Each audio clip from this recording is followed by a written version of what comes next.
Keadaan ini menimbulkan kekhawatiran mendalam sekaligus luka hukum bagi saya sebagai korban karena menunjukkan bahwa ketika seorang pelaku berasal dari institusi militer, proses hukum seolah berada di luar jangkauan kontrol publik. Saya memohon kepada Yang Mulia agar keadilan tidak padam seperti api yang telah merenggut nyawa keluarga saya.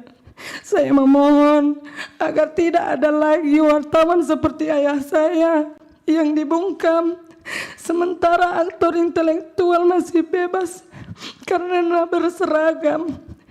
Saya berharap ke depannya setiap kasus yang terlibat atau diduga melibatkan oknum TNI tidak lagi dibedakan dengan orang sipil dan dapat diperiksa bersama-sama tanpa adanya perbedaan perlakuan di hadapan hukum, sehingga korban seperti saya dapat benar-benar merasakan keadilan. Ketika anak saya mencoba untuk merangkak ke atas, anak saya kembali dipukul dan ditinggalkan saja di situ oleh Babinsa ini. Lalu teman-temannya pun menolong anak saya untuk dibawa berobat. Kalau Reja Palevi masih muda dan dia masih dibutuhkan di satuannya. Kalau masih muda, anak saya lebih muda dan masih punya banyak masa depan. Tetapi tentara itu anak saya kehilangan semua.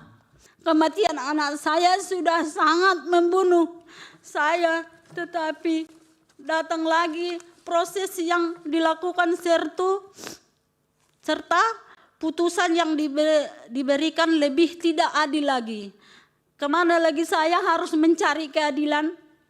Saya berdiri di hadapan Yang Mulia bukan sebagai ahli hukum, melainkan sebagai seorang ibu yang kehilangan anaknya untuk selamanya. Anak saya meninggal karena kekerasan, nyawanya hilang dan tidak akan pernah bisa digantikan. Nyawa anak saya seolah diganti dengan hukuman 10 bulan penjara. Bagi saya sebagai ibu, itu bukan sekedar angka. Itu adalah rasa keadilan yang terasa sangat jauh dari hati nurani. Saya memberanikan diri berdiri di sini untuk bertanya dengan hati yang hancur. Mengapa pembunuh anak saya hanya dihukum 10 bulan? Apa dasarnya? Kenapa dengan proses yang begitu panjang tetapi tidak ada keadilan terhadap anak saya? Silakan, mau menyampaikan keterangan tentang apa? Tentang keluarga saya, majelis. Silakan, bagaimana? Perkenalkan, saya Eva Meliani Bru Pasaribu, anak dari almarhum Riko Sempurna Pasaribu, yang merupakan korban pembunuhan berencana dalam pembakaran terhadap seluruh keluarga saya di Kabupaten Karo, Sumatera Utara. Tidak hanya ayah, ibu, adik dan anak saya juga ikut tewas dalam kejadian tersebut, yang dimana peristiwa tersebut kuat dugaan saya dikarenakan pemberitaan ayah saya selaku jurnalis. Dan sekarang majelis, saya tinggal sebatang kara. Itu ayahnya jurnalis apa dulu? Tribrata TV. Tribrata TV di? Kabanjahe. Di Kabanjahe. Yang diberitakan itu tentang apa? Tentang, ini nanti saya jelaskan. Oke, silakan. Majelis. Saya meyakini berdasarkan bukti-bukti dan pemeriksaan yang dilakukan oleh pihak kepolisian bahwa peristiwa ini terjadi karena ayah saya memberitakan bisnis judi yang diduga dibekingi oleh oknum TNI. Ayah saya secara berturut-turut memberitakan isu tersebut pada tanggal 21, 22, dan 23 Juni 2024 serta pada tanggal 26 Juni 2024, 1 hari sebelum pembakaran terjadi. Dalam pemeriksaan dan bukti-bukti yang telah ditemukan, terungkap bahwa 1. Ayah saya didatangi oleh Koptu Herman Bukit yang meminta agar ayah saya menurunkan atau meng-take down berita terkait bisnis judi. 2. Ayah saya merasa terancam dan mengatakan akan meminta perlindungan ke Polda Sumut. 3. Ayah saya mengirim pesan bahwa ia merasa sangat terancam oleh Koptu Herman Bukit, dan pesan itu juga ia sampaikan kepada Kasat Reskrim Polres Tanah Karo. 4. Koptu HB juga mengirim pesan kepada Pemret ayah saya agar menurunkan berita tersebut. 5. Dari hasil investigasi, ayah saya dihimbau untuk tidak pulang ke rumah karena alasan keamanan. 6. Bebas Ginting, seorang pengawas lokasi judi yang diberitakan, justru tidak memiliki masalah apapun dengan ayah saya, melainkan hubungan mereka sangatlah akrab. 7. Bebas Ginting pernah menelepon saya dan mengatakan bahwa adanya keterlibatan Koptu Herman Bukit tersebut, bahkan menyampaikan bahwa Koptu Herman Bukit itulah yang menyuruh dia melakukan pembakaran. Ke-8, Bebas Ginting juga menyampaikan di persidangan bahwa ada pihak lain yang terlibat dan para eksekutor menerima uang 1 juta rupiah sebagai bonus karena telah melakukan pembakaran. Mengetahui semua dugaan keterlibatan Koptu Herman Bukit dalam peristiwa ini, kami pun membuat laporan di Puspom Angkatan Darat Jakarta. Begitupun kami masih disuruh membuat laporan lagi di Medan. Kami mengikuti semua prosedur, tetapi berjalannya waktu, pihak Pomdam 1 Bukit Barisan tidak memberikan hasil pemeriksaan mereka. Setiap kami follow up ke sana, kami selalu dibola-bola dan penyidiknya sampai ganti-ganti, sehingga memperlambat berjalannya kasus ini. Kami juga sudah advokasi di nasional, mendatangi Puspom Angkatan Darat di Jakarta, dan Wadansat Idik Puspom Angkatan Darat menyampaikan kepada kami kalau akan segera ditetapkan tersangka. Tetapi ketika kami kembali ke Medan, kami kembali dihadapkan kepada proses yang tidak jelas dan tidak transparan dari Pomdam 1 Bukit Barisan. Yang Mulia Majelis Hakim, perbedaan perlakuan antara pelaku sipil dan pelaku dari unsur militer sangat terlihat dari awal penanganan perkara. Para pelaku sipil ditangkap cepat, ditahan, diperiksa secara terbuka, dan proses persidangan berjalan dengan akses publik penuh. Sebaliknya, proses terhadap Koptu Herman Bukit tersebut berlangsung tertutup, minim informasi, dan tidak melibatkan mekanisme pengawasan yang memungkinkan keluarga korban atau masyarakat sipil melakukan pemantauan. Keadaan ini menimbulkan kekhawatiran mendalam sekaligus luka hukum bagi saya sebagai korban, karena menunjukkan bahwa ketika seorang pelaku berasal dari institusi militer, proses hukum seolah berada di luar jangkauan kontrol publik. Berbeda dengan jika pelakunya seorang warga sipil. Dalam konteks ini, pemberitaan media secara konsisten menggarisbawahi bahwa ketertutupan peradilan militer dan kewenangan internal institusi TNI berpotensi membuat proses hukum terhadap anggotanya tidak akuntabel dan rawan melahirkan impunitas. Fakta bahwa Koptu Herman Bukit, meskipun telah disebut dalam banyak keterangan, bukti elektronik, serta kesaksian para pihak, masih tetap bertugas dan tidak diproses secara transparan. Bagi saya, merupakan bukti nyata terjadi ketimpangan perlakuan hukum. Ketimpangan ini tidak hanya merugikan keluarga korban, tetapi juga merusak kepercayaan publik terhadap sistem peradilan dan upaya negara dalam melindungi kebebasan pers. Yang Mulia Majelis Hakim, izinkan saya menutup keterangan ini dengan satu hal yang terus teringat dalam benak saya. Bagaimana ayah saya, seorang wartawan, berani mengungkap bisnis judi yang dibekingi oleh oknum TNI. Maka di persidangan ini saya pun berusaha berani meski rasa takut selalu menghantui. Betapa mendatangkan trauma bagi saya bahwa dengan bukti keterlibatan sebesar apapun, Koptu Herman Bukit masih bebas dan menjalankan tugasnya, digaji oleh negara, sementara para eksekutor lainnya sudah dijatuhi hukuman pidana seumur hidup. Saya memohon kepada Yang Mulia agar keadilan tidak padam seperti api yang telah merenggut nyawa keluarga saya. Saya memohon agar tidak ada lagi wartawan seperti ayah saya yang dibungkam, sementara aktor intelektual masih bebas karena berseragam.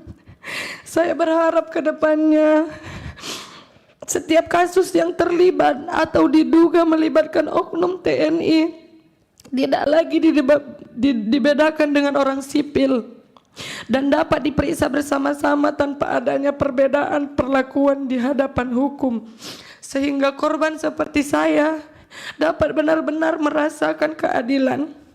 Karena ini adalah harapan terakhir saya, Yang Mulia. Saya sangat-sangat bermohon kepada Yang Mulia majelis hakim sekalian agar dapat mempertimbangkan permohonan saya, anak sebatang kara ini, dalam mencari keadilan di dunia yang hanya sementara ini. Demikian keterangan saya. Sekian dan terima kasih Yang Mulia. Makasih, silakan kembali ke tempat duduk. Itu udah didengar Pak Dirjen sendiri itu Bu, permintaannya. Dicatat itu Pak. Itu. Soalnya kalau kasus konkretnya nggak bisa diselesaikan di sini Bu. Kasus konkretnya di tempat lain. Tapi catatan Ibu itu biar nanti jadi catatan sama Pak Dirjen ya. Jangan nangis lagi Bu, nanti kita semua dalam ruangan ini nangis, nggak jadi sidang kita ini. Berikutnya Ibu Leni Damanik ya. Silakan Bu. Ibu mau di sana juga? Atau di sini? Kalau sana dekat Pak Dirjen Bu. Nah di sana aja, silakan.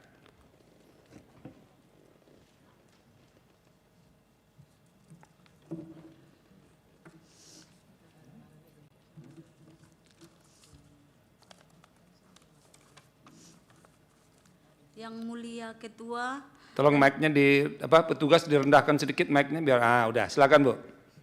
Yang Mulia Ketua dan para hakim konstitusi serta hadirin sidang yang saya hormati. Perkenankan saya Leni Damani, ibu dari Michael Histon Sitanggang, anak umur 15 tahun yang meninggal dunia karena dianiaya TNI bernama Sertu Reza Falipi, yang kemudian TNI tersebut hanya dihukum 10 bulan. Izin saya menyampaikan kesaksian dalam persidangan ini sebagai bentuk tanggung jawab saya sebagai warga negara yang menjunjung tinggi konstitusi, hukum, dan prinsip keadilan. Kehadiran saya di hadapan Yang Mulia bukan untuk kepentingan pribadi maupun golongan tertentu, melainkan semata-mata untuk menyampaikan fakta dan atau pandangan yang saya ketahui, alami, dan pahami secara langsung sesuai dengan sumpah yang telah saya ucapkan. Pada tanggal 24 Mei 2024, saya itu sedang berada di Siantar, sedang memakamkan orang tua saya yang baru meninggal. Anak saya tinggal di Medan karena dia mau perpisahan, mengingat anak saya sudah kelas 3 SMP. Anak saya kemudian menelpon kakaknya yang bekerja di luar negeri untuk mengirim uang membeli makan. Setelah dikirim, anak saya pun pergi mengajak temannya untuk bersama membeli makanan. Ternyata temannya itu sedang duduk di dekat rel kereta api.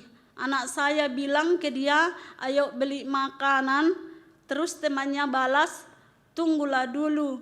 Disinilah dulu kita nonton ada tawuran ini.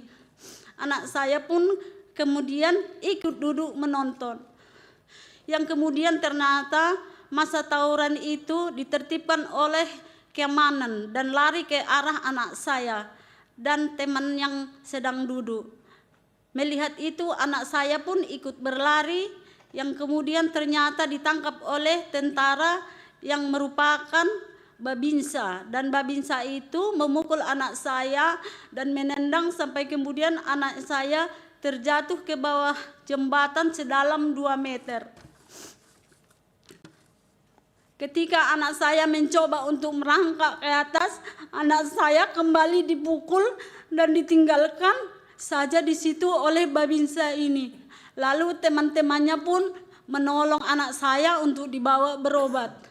Mereka pun membawa ke klinik awalnya. Sampai di klinik yang diobati hanya luka-luka dari luar seperti lecet dan kepalanya berdarah. Lalu kawan-kawannya anak saya ini pun membawa ke rumah. Ternyata waktu malam-malam anak saya ini mengeluh, sakit katanya. Kemudian dibawalah dia ke rumah sakit Muhammadiyah. Anak saya perempuan saya yang di luar negeri itu pun nelpon ke saya. Dibilangnya, "Mak, tengoklah dulu si Mikael itu. Udah mau dia." Kami pun akhirnya video call sambung 3. Saya pun akhirnya melihat anak saya itu sudah dipompa jantungnya sama dokter. Langsung menangislah saya karena saya masih di kampung saat itu. Langsung berangkat ke Medan. Di hari itu juga saya dan keluarga saya langsung pergi ke kantor polisi Polsek untuk membuat laporan. Saya ada nunggu 2 jam lebih karena mereka bilang mau tukar sip lah, lagi makan lah. Tapi tetap saya tunggu sampai akhirnya saya pulang dulu sebentar dan balik lagi. Pas saya balik lagi, terus polisinya bilang, "Bu, ini pelakunya mungkin adalah tentara, jadi nggak bisa buat laporan di sini. Ibu buat laporan di Denpom saja." Saya pun kemudian diarahkan untuk buat laporan di Denpom 15 Medan. Pas saya sampai di Denpom, saya ceritakan semua masalah saya. Ternyata Denpom pun nggak bisa buat laporan karena hari Sabtu katanya. Nanti datang ajalah ibu pas hari Senin. Tetapi pada saat itu salah satu orang Denpom pergi bersama saya untuk melihat lokasi juga bersama seorang saksi yang melihat kejadian itu. Orang Denpom itu pun pergi juga ke Koramil dan ditunjukkan ke anak itu foto-foto Babinsa yang ada di situ, dan saksi itu juga mengatakan ini orangnya. Orang Denpom itu mengatakan ke saya kalau ini nggak perlu dipisum lagi karena sudah tahu orangnya. Ibu datang aja Senin supaya kita buat laporan. Saya pun akhirnya membuat laporan di Denpom tanggal 28 Mei 2024. Berjalannya waktu nggak ada kemajuan sama sekali terhadap laporan saya. Saya pun mencari damping ke LBH Medan. Setelah itu kami pun akhirnya mencoba datang ke beberapa tempat termasuk ke Jakarta untuk mencari keadilan terhadap anak saya. Kami pergi ke Puspom Angkatan Darat di Jakarta. Kami pergi ke Komnas HAM, ke KPI dan LPSK supaya saya mendapatkan keadilan. Kemudian barulah ada pergerakan dari Denpom itu pun sangat lama. Mereka baru menetapkan tersangka pada bulan Januari tahun 2025 dan baru mulai disidangkan bulan 7 tahun 2025. Itu pun pada saat persidangan Sertu Reja Falifi ini tidak ditahan, masih bebas di luar.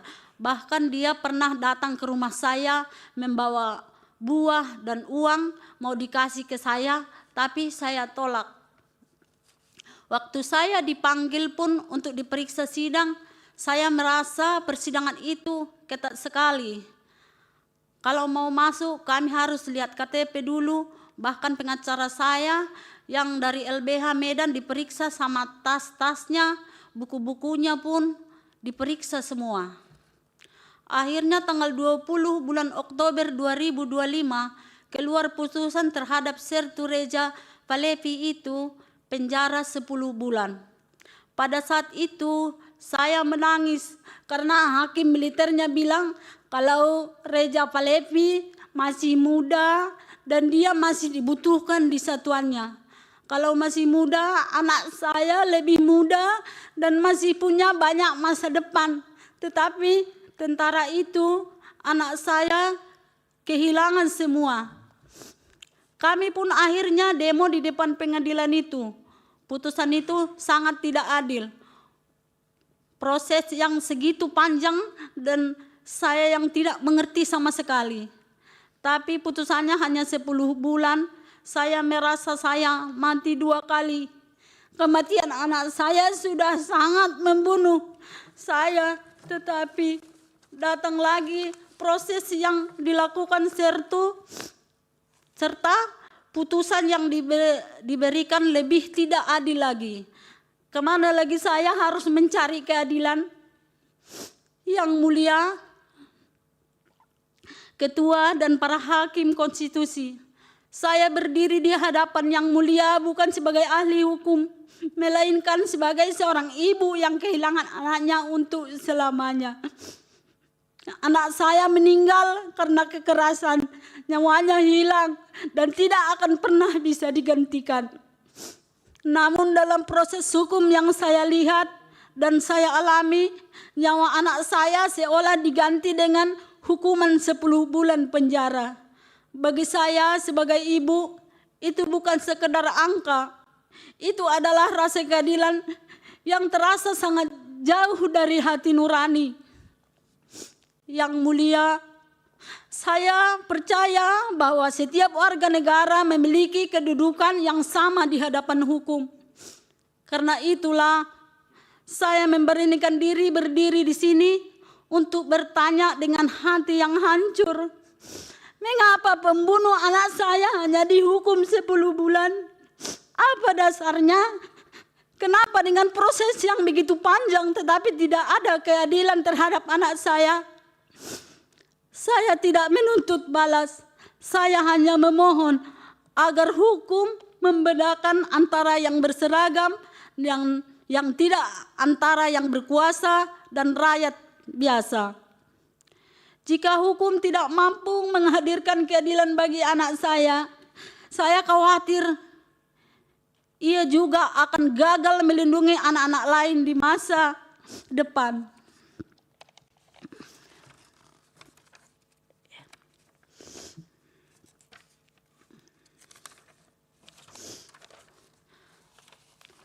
Dengan penuh hormat dan harapan terakhir, sebagai seorang ibu, saya menyerahkan perkara ini kepada kebijaksanaan yang mulia Majelis Hakim Konstitusi. Terima kasih. Terima kasih Bu Leni. Silakan kembali ke tempat duduk.